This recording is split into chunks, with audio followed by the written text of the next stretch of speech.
for standard 12 we are going to start a new lesson, the origin of life. Now the origin of life is actually a treatise or book written by Oparin, where he tells about how the earth is formed and the different forms of life existed on the earth and the origin basically from where it started.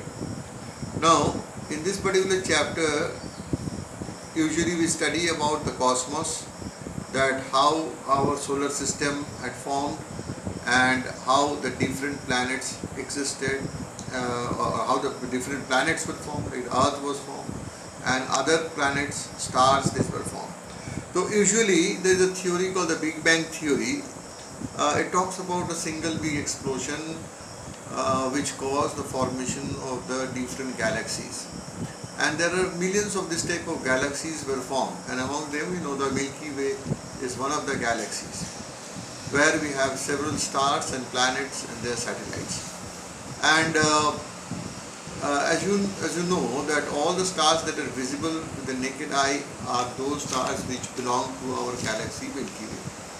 Now, our solar system probably rose from a swirling mass of gases which slowly condensed, and the heavier particles which settled into the core of the earth, surrounded by the mantle and a thin crust.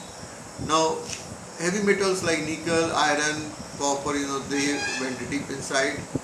Silicon, aluminum, magnesium, this type of minerals, they form the crust of the earth.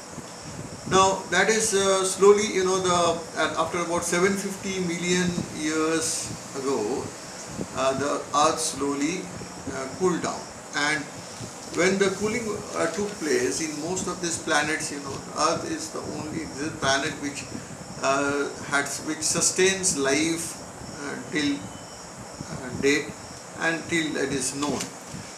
Other planets, like say for example Venus, is too hot. Mars being very close to Earth, though it has maybe traces of water was there, but it is also, the weight is so less that it could not keep the carbon dioxide to the level, because carbon dioxide also is required for the existence of the life. Now these are all things which we study. Basically no questions are asked, but you have to know about this, that what is a nebula, what is the cosmos, and what is the Big Bang theory, like this. Now about the origin of life, there are several theories. We have to study this theory. Like say for example, there is a theory of special creation. The theory of special creation states mostly, these are from the religion based, from mythology, where it states about the existence of life from specially created life by God and something like that. But in science, which is not proved, you cannot scientifically you cannot say that to be a theory which has to be sustained or which can be supported through science, because science always supports which are observable phenomena. So theory of special creation is neither observable nor we can deny it. So it is said that it doesn't come in the scientific theory, since it is not. So theory of special creation, like in say in religions like Bible, they said about the formation of the earth from what do you call this? The earth was created in 6 days, and on the 7th day Adam and Eve, they were made by God. And then, so usually this, or even in Hindu mythology also see the Brahma as the creator of the universe. All these theories basically do not stand, because it cannot be proved or disapproved by any observable phenomena. Now the second theory that comes is theory of spontaneous generation. Now this was by several like Chinese, Babylonian and the Egyptian civilization. They had said that the life existed abigenetically from some other inorganic substances. Like Anaximander maintained that plant and animals form from inorganic substances. Epicurus had advocated the origin of worms from several animals from the soil. Aristotle said that the founder of biology, that he said that life arose spontaneously. Or Van Helmont was of the opinion that he kept a sweat shard and some wheat, and he showed that life existed. But all these theories were proved to be wrong, because this abigenetic theory was later on discarded by scientists like Francesco Redi or Lazzaro Spallanzani or Louis Pasteur. Now, Francisco Redi, what he did, in order to prove that the theory of abiogenesis is wrong, he took 3 containers, and these 3 containers, like you can see here, the first container he kept some meat pieces which were exposed. There was no lid. The second one he had covered it with muslin cloth, and the third one he had covered with a parchment paper. In the first one he showed, which was open, that would contain some larvae of and eggs of maggots and all, flies. In the second one he showed that the meat pieces were not infected with maggots. In the third also it was not. So he proved that this is theory of abiogenesis was wrong. He said about the theory of biogenesis. That means from these flies only this maggots had developed from the larva, from the egg of these flies. So he gave about this theory. Then Francesco Redi's theory was supported by Abbe Lazzaro Spallanzani, where he took closed retort, and he had put some boiled nutrients and had boiled for several days, and showed that no microorganism existed in this flask. But John T. Needham, he had criticized this. He said that since the air was not there, so life did not exist and all these things. So what did Spallanzani do? In anger, he broke off the neck of the flask, and within few days he showed that microbes had developed in this. Again, Spallanzani supported Francesco Redi about the theory of biogenesis. That means life had existed, life is there in the air in the form of microscopic particles, spores or eggs of animals, or bacteria or viruses which comes and settles on the nutrient medium. When it gets the right amount of nutrient, temperature, etc., they can grow. And again, it was more supported by Louis Pasteur. He just took a flask with a neck which was had a swan S-shaped neck here, and it was sealed here with water. And since there was a water seal here, he boiled those nutrients in this flask, and the steam had escaped. But as the steam had condensed here in this region, water accumulated and created a seal. So this seal did not allow the outer atmospheric materials to come inside in contact with the liquid.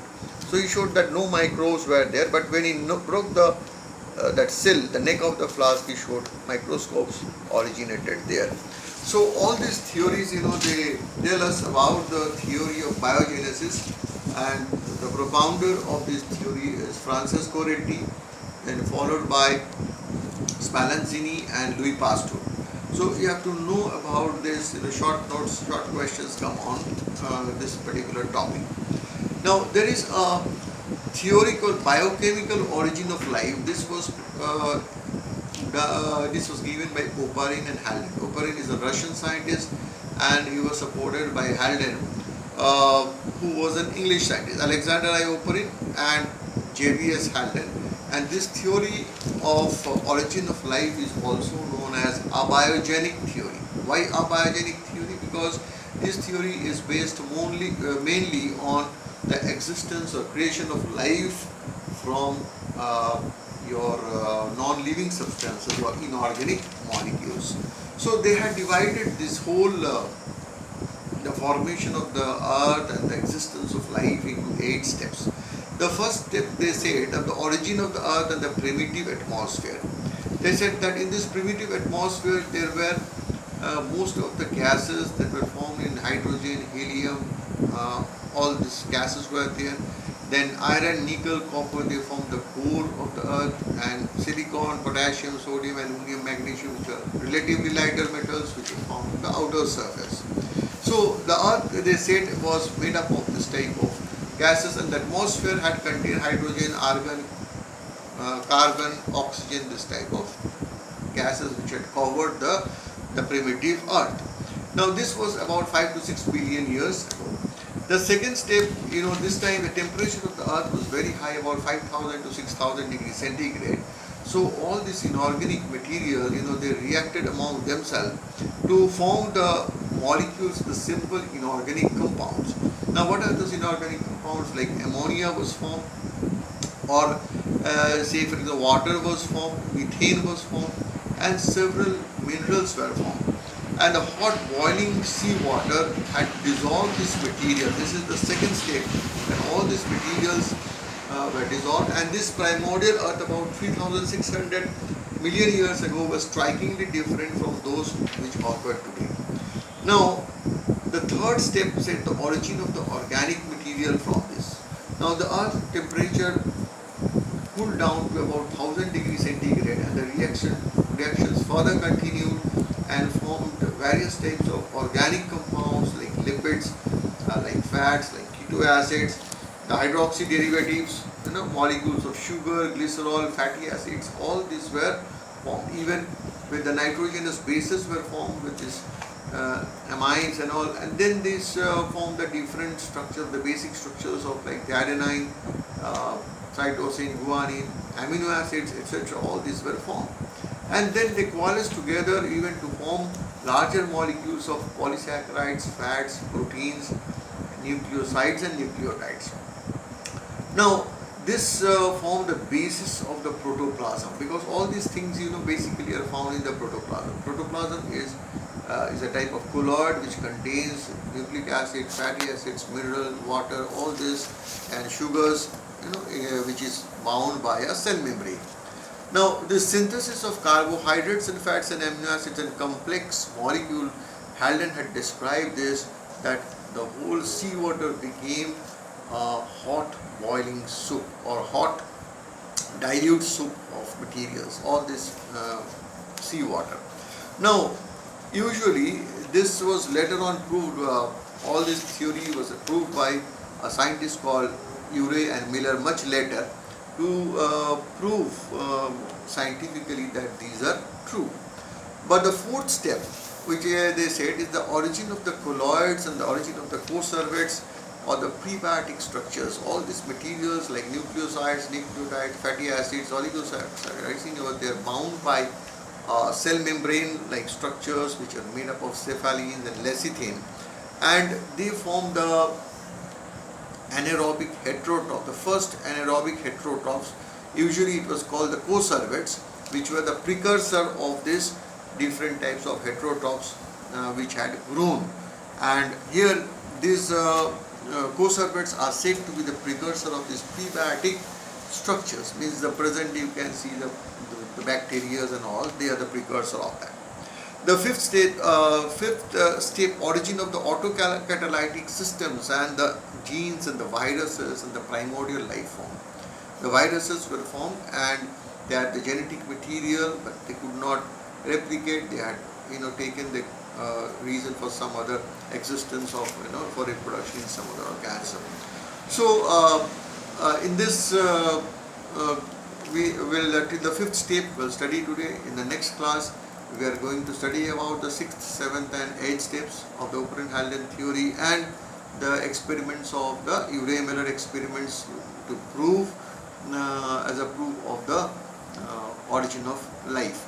So till then, thank you very much, and please see the video, go through the chapters.